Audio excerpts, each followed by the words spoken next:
à la lumière de la parole de Dieu. À la lumière de la parole de Dieu, allez pas à pas avec vous pour évoquer l'agenda de Dieu. L'agenda de Dieu. Pour que vous et moi, nous puissions nous positionner. Pour que vous et moi, nous soyons à l'abri des élucubrations, des fausses doctrines, pour que vous et moi, nous soyons à l'abri, n'est-ce pas, des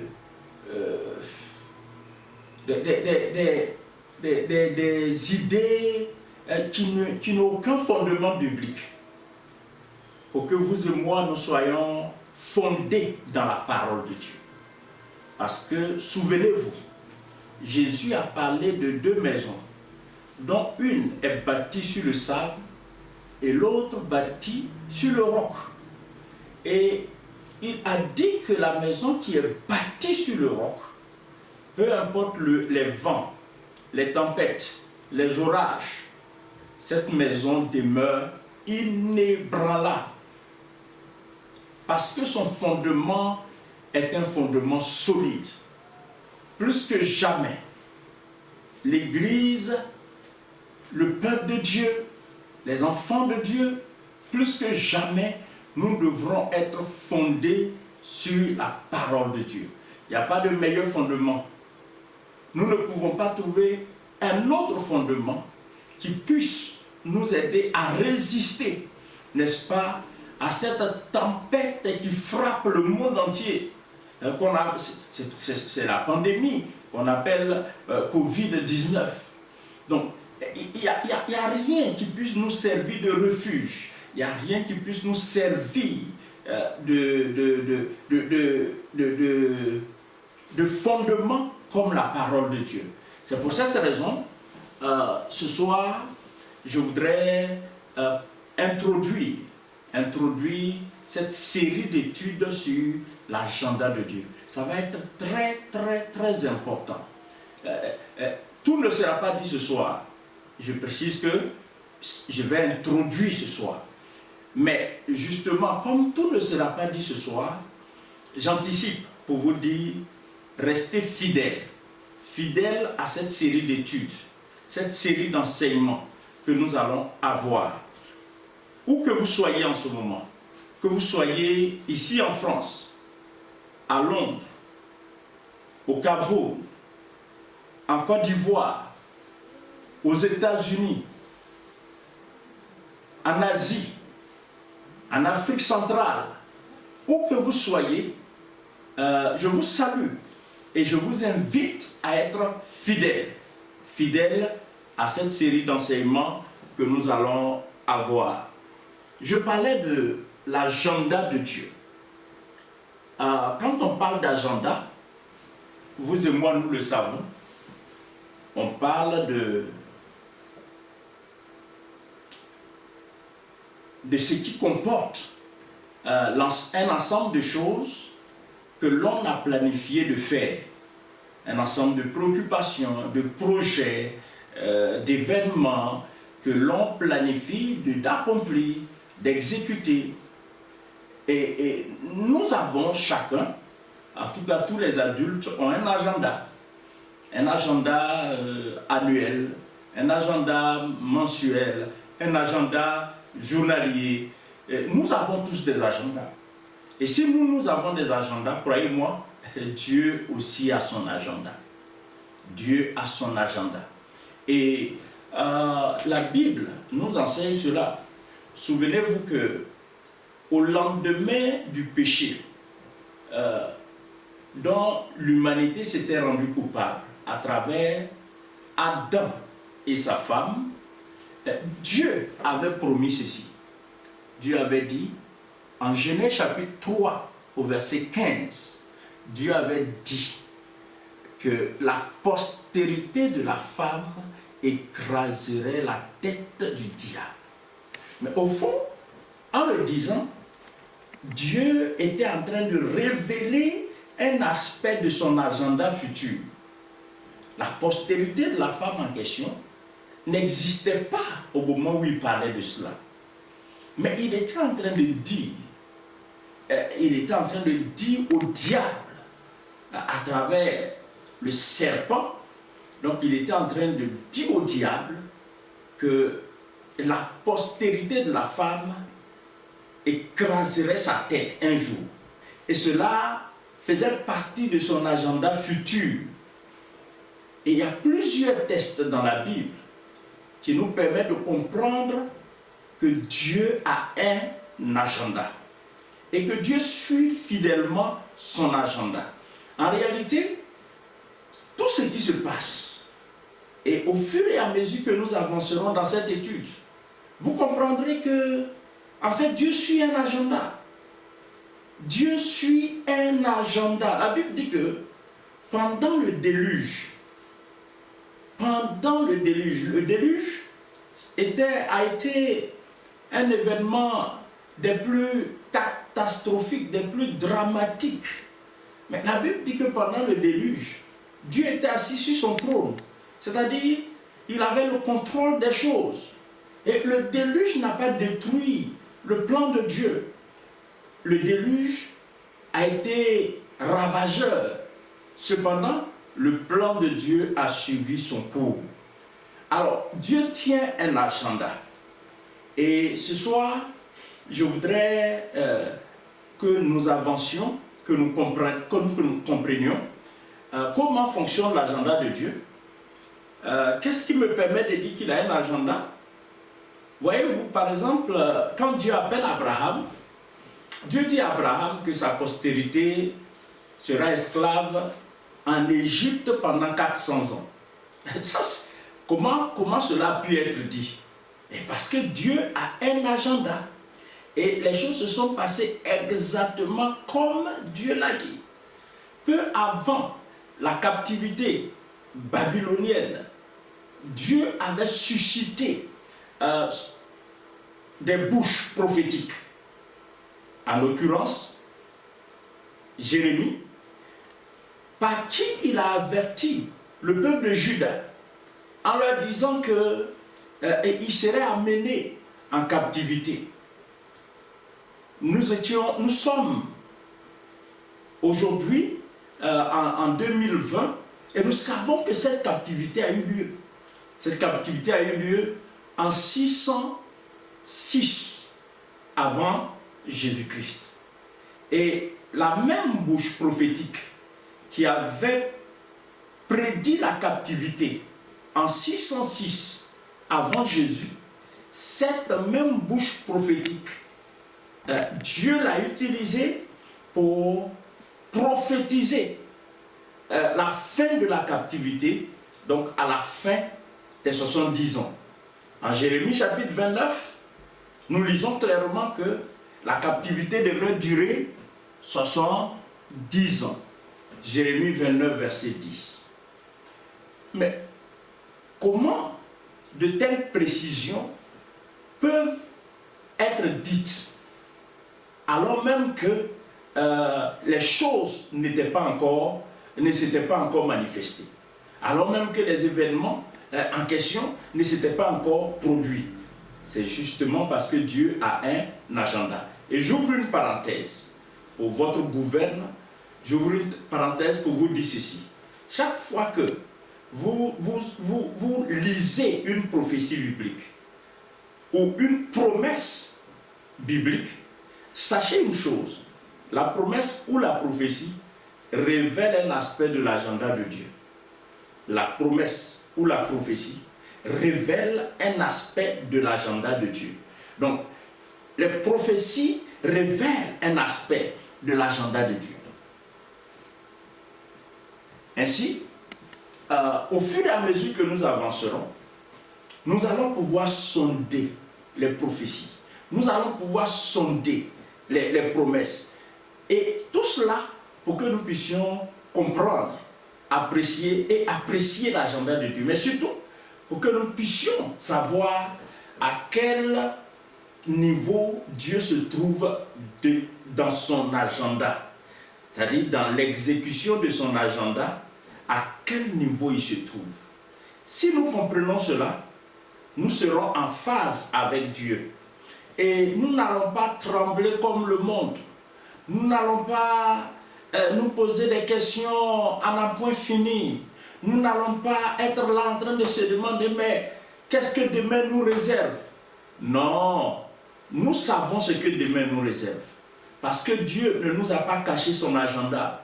Dieu nous a permis, n'est-ce pas, de comprendre non seulement qu'il a un agenda, mais aussi de connaître le contenu de son agenda jusqu'à un certain niveau. Ainsi donc, quand on lit la Bible, on se rend compte qu'il y a deux grands repères à partir desquels Dieu révèle son agenda à l'Église, son agenda à son peuple. Les deux grands repères, c'est le repère, premièrement le repère des dispensations, et deuxièmement le repère des fêtes de l'Éternel. Je reprends. Donc, deux grands repères. Ces deux grands repères nous aident à entrer dans l'agenda de Dieu. Le premier de ces deux repères, c'est le repère des dispensations. Et le deuxième de ces repères, c'est les fêtes de l'Éternel. Il y a d'autres repères, mais je ne vais pas entrer dans trop de détails. Il y a des parenthèses que j'ouvrirai au fur et à mesure que nous avancerons dans cette série d'études. Il y a des parenthèses qui viendront nous enrichir, viendront nous informer, viendront nous ouvrir les yeux, viendront nous éclairer. Mais pour pouvoir aller à l'essentiel, je vais m'en tenir à ces deux repères fondamentaux. Donc, le repère des dispensations et le repère des fêtes, des 7 fêtes de l'Éternel. Les dispensations sont des indices sûrs en ce qui concerne l'agenda de Dieu pour l'humanité, pour Israël, pour l'Église. Donc je reprends. Les dispensations nous donnent des indices sûrs en ce qui concerne l'agenda de Dieu pour l'humanité, pour Israël, pour l'Église. Et ça, ce sont des choses que nous devrons comprendre. Tout comme le repère des 7 fêtes de l'Éternel. Le repère des 7 fêtes de l'Éternel s'adresse à l'Église et à Israël. Et donc joue un rôle dans la compréhension de l'agenda de Dieu. Ce soir, je vais m'atteler à parler, n'est-ce pas, des dispensations. C'est le premier grand repère. Donc le repère des dispensations. Cela m'amène à d'abord expliquer et définir ce que c'est qu'une dispensation. Tout le monde ne le sait pas forcément. Maintenant, pour le besoin de la compréhension, pour que nous puissions apprécier cet enseignement, je vais vous expliquer le plus simplement possible ce que c'est qu'une dispensation. Il faut noter ceci. À travers l'histoire de l'humanité, ou l'histoire des rapports ou des relations entre Dieu et l'humanité, il arrive qu'à certaines périodes, Dieu modifie, Dieu change sa façon de traiter avec les hommes. Je reprends.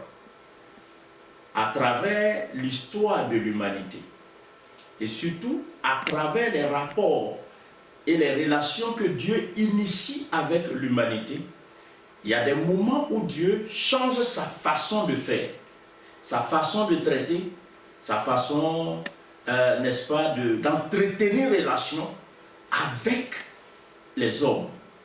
Donc chaque fois que Dieu change, ou chaque fois que Dieu introduit un changement dans sa façon de traiter avec l'humanité, on parle de l'introduction d'une dispensation. Alors, quand on prend la Bible, de la Genèse jusqu'à l'Apocalypse, il y a 8 dispensations. J'ai dit, quand on prend la Bible, de la Genèse à l'Apocalypse, il y a 8 grandes dispensations. Je vais les survoler ce soir.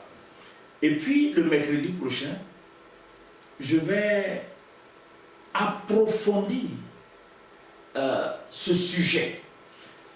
Alors, la première dispensation, la toute première dispensation, qui a inauguré les rapports entre Dieu et l'humanité naissante, c'est la dispensation de l'innocence. Cette dispensation, nous ne savons pas combien de temps elle a duré. Parce que, vous savez qu'en Genèse 1, Genèse 2, Genèse 1, Dieu crée l'homme. Genèse 2, Dieu crée le jardin, il met l'homme dans le jardin. Dieu lui trouve une femme, Dieu crée une femme, n'est-ce pas, à l'homme, à partir de la côte de l'homme. Et l'homme et sa femme se retrouvent dans le jardin. Ils s'y sont retrouvés pendant combien de temps? Personne ne sait. Mais une chose est sûre, ça n'a pas été de longue durée. Et le péché est entré. Alors, quand le péché est entré, avant que le péché n'entre, pendant que l'homme et la femme étaient dans le jardin, la Bible dit qu'ils étaient tous deux nus, mais ils n'en avaient point honte. C'est pour ça que cette période, on appelle ça la période de l'innocence, la dispensation de l'innocence. C'est-à-dire Dieu traitait avec les hommes, mais sur la base de l'innocence. C'est comme si l'homme, et même pas comme si, à cette époque-là, l'homme ne connaissait pas le bien et l'homme ne connaissait pas le mal. L'homme était dans l'innocence totale.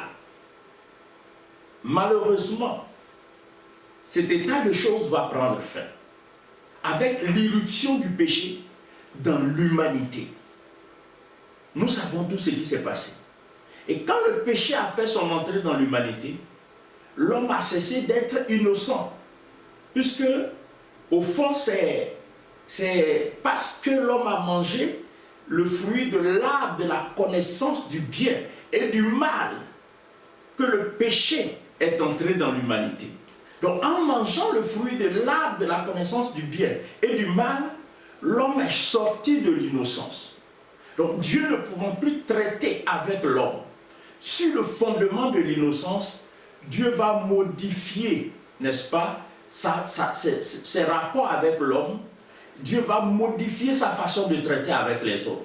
Donc, on va passer de l'innocence, qui était la première dispensation, à la conscience qui va être la deuxième dispensation.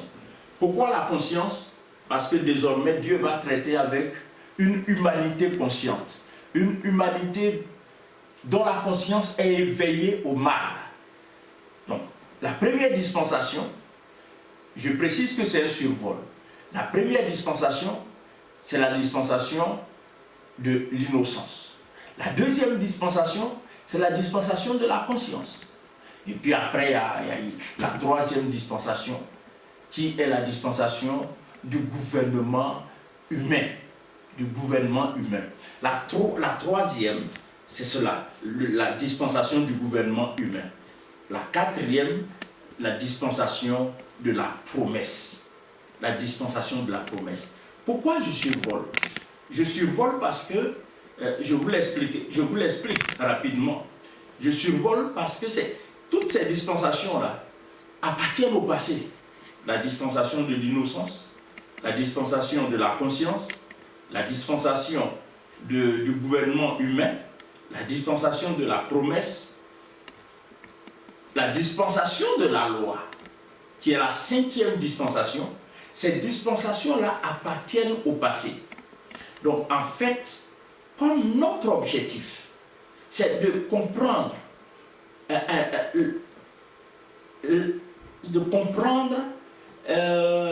l'agenda de Dieu pour nous en ce moment. C'est-à-dire le niveau auquel Dieu se trouve dans son agenda. Qu'est-ce que Dieu est sur le point de faire? Qu'est-ce que Dieu va faire dans les temps dans lesquels nous sommes? C'est ça notre préoccupation. C'est pourquoi je ne veux pas m'attarder sur le passé. Donc, les 5 premières dispensations sont des dispensations qui ne sont plus en vigueur. Je veux ouvrir une parenthèse. J'ai parlé de 8 dispensations. Je les cite rapidement. Innocence, conscience, gouvernement humain, promesse, loi, grâce, j'espère que vous suivez, grâce, et puis la dispensation du règne messianique, ce qu'on appelle aussi le millénium, et la 8e dispensation, c'est l'éternité. Donc, au total, il y en a 8. Maintenant, suivez-moi très bien. Dans l'agenda de Dieu, les 6 premières dispensations, à savoir l'innocence, la conscience, le gouvernement humain, la promesse, la loi et la grâce, ces 6 dispensations sont prévues pour durer 6000 ans. Notez-le, ces 6 dispensations sont prévues pour durer 6000 ans. 6000 ans. Ça, je vais prendre le temps de vous expliquer ça le mercredi prochain. 6000 ans. Quand nous faisons le calcul, c'est toujours avec beaucoup d'approximations, parce que les dates ne sont pas toujours fiables. Mais quand on fait le calcul, on réalise simplement ceci. De la dispensation de l'innocence jusqu'à la fin de la dispensation de la loi, on est à 4000 ans. On est à 4000 ans. Donc de la dispensation, de la première dispensation, la dispensation de l'innocence. Donc, nous n'avons aucune idée de l'étendue. Jusqu'à la dispensation de la loi, il s'est déroulé 4000 ans. Je dis bien 4000 ans. Depuis la fin de la dispensation de la loi jusqu'à aujourd'hui, si on s'en tient au calendrier en vigueur, qui n'est pas forcément fiable à la lumière de la parole de Dieu, on dirait que nous sommes maintenant à 2000 ans et plus. Ce qui veut dire quoi? Ce qui veut dire qu'on a atteint les 6000 ans. Maintenant, je viens de vous dire que ces dispensations sont prévues pour durer 6000 ans. Si on a atteint les 6000 ans, si on a dépassé les 6000 ans, c'est parce qu'il y a des différences de calcul, il y a des approximations, etc., etc. Mais je reviendrai avec plus de précision la prochaine fois. J'étais en train de vous dire que présentement, nous sommes dans la 6e dispensation. Et la 6e dispensation, qui est la dispensation de la grâce, ça c'est un élément très important. Souvenez-vous qu'une dispensation, c'est le changement que Dieu introduit dans sa façon de traiter avec les hommes à un moment donné. Donc, à un moment donné, Dieu a dû changer sa façon de traiter avec les hommes parce qu'ils étaient devenus conscients du péché. À un moment donné, Dieu a dû changer sa façon de traiter avec les hommes en leur imposant des lois. Moïse en a été l'instrument. Mais après, Dieu s'est rendu compte que les hommes n'étaient pas capables d'obéir à ses lois. Parce que Israël, à qui la loi avait été donnée, alors même que Moïse était au sommet, n'est-ce pas, du mont Sinaï pour recevoir la loi, Israël était en train de se vautrer au péché, mais de façon inimaginable. Et dans la suite des temps, Israël s'est révélé incapable d'obéir aux lois de Dieu. Finalement, Israël a essuyé beaucoup de jugements de la part de Dieu. Dispersion, captivité, etc., etc. Et Dieu a compris qu'il fallait changer sa façon de traiter avec les hommes. Parce qu'aussi longtemps que Dieu traitait avec les hommes sur le fondement de la loi, personne, je dis bien personne, ne pourrait se tenir devant Dieu.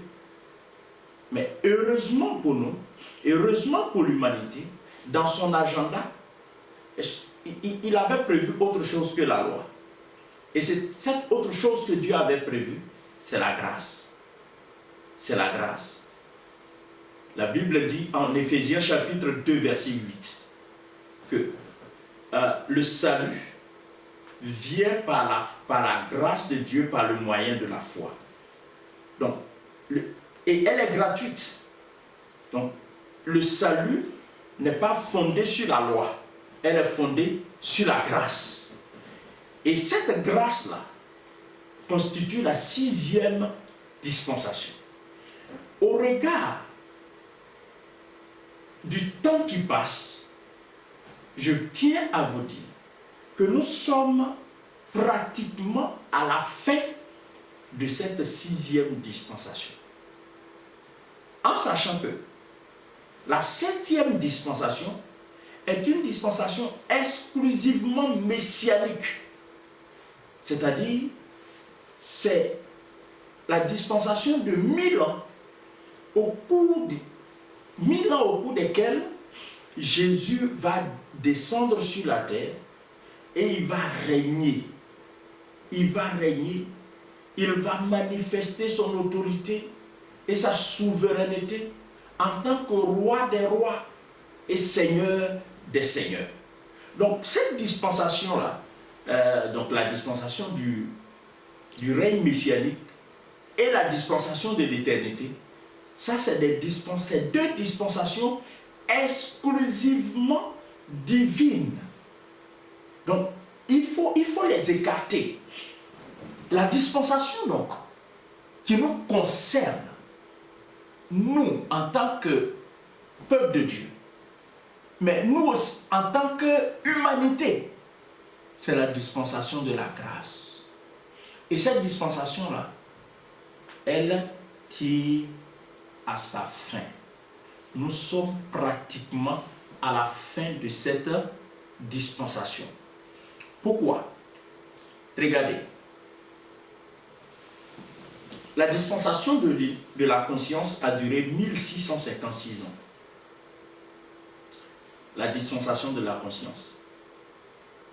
La dispensation du gouvernement humain a duré 427 ans. Si vous avez votre crayon ou votre stylo, si vous avez un bout de papier, je vais reprendre, faites le calcul. La dispensation de la conscience a duré 1656 ans. La dispensation du gouvernement humain a duré 427 ans. La dispensation de la promesse a duré 430 ans. Et la dispensation de la loi a duré 1546 ans. Donc quand moins 6000 ans, il va rester combien? Il va rester combien? Je reviendrai là-dessus le mercredi prochain. C'est pour ça que je dis et je redis, j'insiste là-dessus, nous sommes à la fin de la dispensation de la grâce. Très bientôt, nous allons entrer dans le règne messianique. Maintenant, entre maintenant et la manifestation du règne messianique, il nous reste combien de temps? Voici la question importante dans l'agenda de Dieu. Je reprends. De maintenant jusqu'à la manifestation du règne messianique, il nous reste combien de temps? Chers amis, la Bible dit en Romains chapitre 13, donc Romains chapitre 13, Romains chapitre 13 et au verset 12, la Bible dit ceci: la nuit est bien avancée. Notez-le. La nuit est bien avancée. Le jour approche. Débarrassons-nous donc des œuvres des ténèbres et revêtons les armes de la lumière. La nuit est avancée. Plus que jamais, la nuit s'épaissit. L'obscurité devient plus noire. Il y a 10 ans en arrière, on déplorait la dégradation morale. On déplorait ce qu'on voyait. Mais aujourd'hui, ce qu'on voit est encore plus grave. Il y a quelques années en arrière, on n'avait pas vu que l'humanité était abonnée à ce point à la méchanceté. Mais de plus en plus, nous découvrons que la méchanceté gouverne notre société. La méchanceté. Aujourd'hui, les gens peuvent mourir à côté d'autres personnes et ça laisse les gens complètement indifférents. La nuit est très avancée. Donc, la dispensation dans laquelle nous sommes tire à sa fin. Donc, comme nous sommes dans le survol aujourd'hui, je survole pour vous expliquer un peu, je plante le décor si vous voulez, pour que vous puissiez apprêter votre esprit quant à la série d'études que nous allons avoir mercredi après mercredi. Donc, je disais que la nuit est très avancée. La nuit est avancée pourquoi? Parce qu'en fait, la période dans laquelle nous sommes, la dispensation dans laquelle nous sommes, qui est la dispensation de la grâce, est sur le point de finir. Est sur le point de finir. Maintenant, cette dispensation qui est sur le point de finir, qu'est-ce qui nous sépare de la fin de cette dispensation à la manifestation de la dispensation messianique, donc de la dispensation du millénium? C'est cet intervalle de temps entre maintenant et la manifestation du millénium que nous allons étudier le mercredi prochain. Le mercredi prochain. Non seulement on va étudier cela, mais je ferai allusion aux 7 fêtes de l'Éternel. Parce que les 7 fêtes de l'Éternel font partie des deux repères, hein, je l'ai dit en introduction, des deux repères en ce qui concerne l'agenda de Dieu. Donc, pourquoi, bien aimé, cette étude est importante et pourquoi j'insiste et je sollicite votre fidélité? Il y a plusieurs raisons. Premièrement, parce que Dieu ne veut pas qu'on soit ignorant. Dieu ne veut pas qu'on soit ignorant. Mes amis, ne soyons pas ignorants. Il y a trop de choses qui se passent. Et il y a des choses qui vont se passer. Dans quelques jours, dans quelques semaines et dans quelques mois, il y a des choses qui vont se passer. Et tout au long de cette série d'études, avec courage et audace, je vais vous expliquer à la lumière de la parole de Dieu. Ce ne sera pas des vaines des déclarations fortuites, non. Je vais vous expliquer à la lumière de la parole de Dieu des choses auxquelles nous devrons nous attendre dans les semaines, dans les mois et les mois à venir. Très important. Parce que si nous ne savons pas ce qui va se passer de maintenant à la manifestation, n'est-ce pas, du règne de Jésus-Christ, de maintenant à la manifestation du règne de Jésus-Christ, si nous ne savons pas ce qui va se passer, ce n'est pas bon pour nous. Donc, premièrement, l'avantage de cette étude, c'est pour que nous ne soyons pas ignorants. Deuxièmement, pour ne pas que nous soyons séduits. La Bible dit, en Matthieu 24,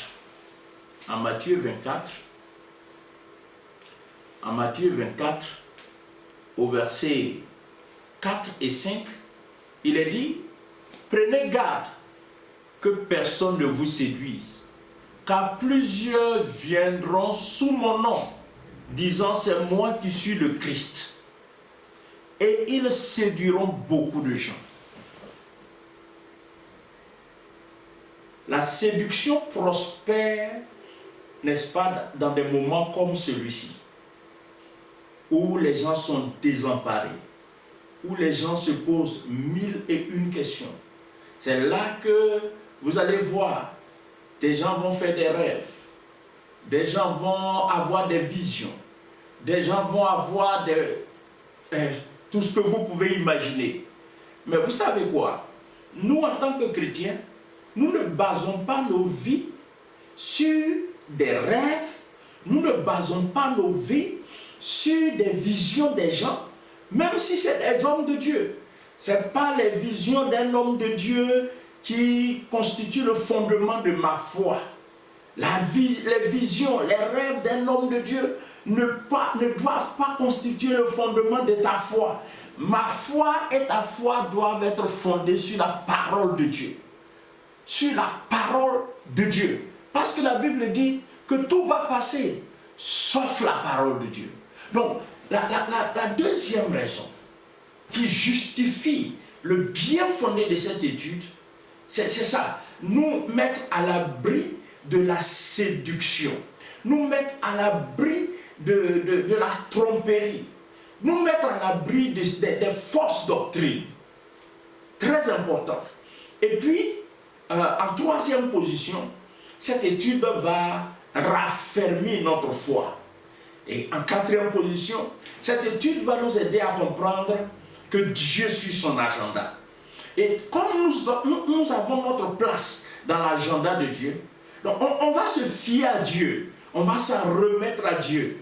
Parce que l'agenda de Dieu suit son cours. En dépit de tout ce que nous allons voir, en dépit des souffrances que le monde va connaître, en dépit des drames que le monde va vivre, notre Dieu tient son agenda et l'agenda de Dieu suit son cours. Et aussi longtemps que nous comprendrons que l'agenda de Dieu suit son cours, nous ne tremblerons pas. Aussi longtemps que nous comprenons que l'agenda de Dieu suit son cours, peu importe ce qui va arriver, nous serons sereins. Le but de Dieu, c'est qu'on soit serein. le but de Dieu, c'est que nous soyons sereins. En tant que son peuple, nous devrons être sereins. Et je voudrais, mercredi après mercredi, nourrir notre sérénité. Bâtir notre sérénité. Consolider notre sérénité. Soyons tranquilles. Soyons tranquilles. Nous sommes dans la barque du Seigneur. Nous sommes dans l'agenda de Dieu. Dieu ne perd pas de vue ce qu'il a planifié de faire. Alléluia. Je reprends. Dieu ne perd pas de vue ce qu'il a planifié de faire.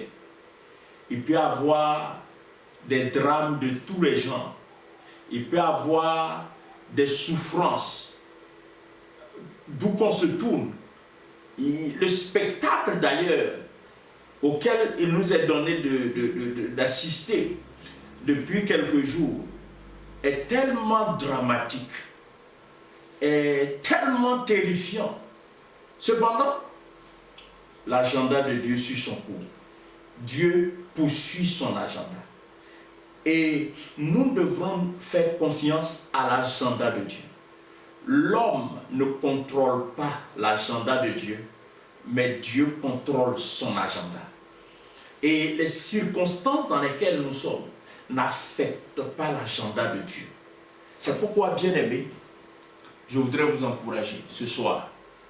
Levons haut la tête, levons les yeux et considérons que Dieu, notre Rédempteur, que Dieu, celui en qui nous avons placé notre confiance, est un Dieu de plan, est un Dieu de but, est un Dieu qui tient son agenda. Il tient son agenda. En Jean chapitre 14 et au verset 6, il est dit que votre cœur ne se trouble point. Croyez en Dieu et croyez en moi. Jean, je voudrais même lire ce texte pour nous. Ce texte aussi montre que Dieu a un agenda. Jean chapitre 14. Ok. À partir du verset 1. Que votre cœur ne se trouble point. Croyez en Dieu et croyez en moi. Car il y a plusieurs demeures dans la maison de mon Père. Si cela n'était pas, je vous l'aurais dit. Je vais vous préparer une place. Et lorsque je m'en serai allé et que je vous aurai préparé une place, je reviendrai et je vous prendrai avec moi, afin que là où je suis, vous y soyez aussi. Vous savez où je vais et vous en savez le chemin. Celui qui parle, c'est notre Seigneur Jésus-Christ.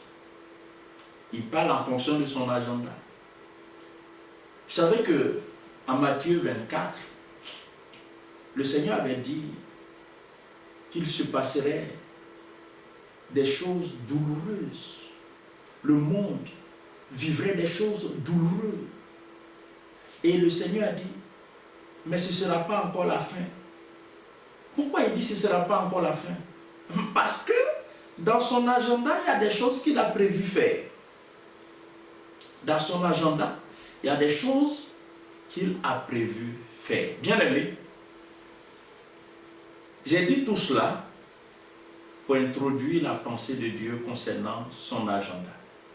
Son agenda pour l'humanité, son agenda pour l'Église, son agenda afin que nous puissions apprécier le temps dans lequel nous sommes et surtout comprendre le temps dans lequel nous sommes. Dès mercredi prochain, je viendrai avec beaucoup de précision. Mais beaucoup de précision sur le temps qui nous sépare de maintenant à la fin de la 6e dispensation, donc de la dispensation de la grâce. Pourquoi? Parce que la 7e dispensation ne nous appartient pas.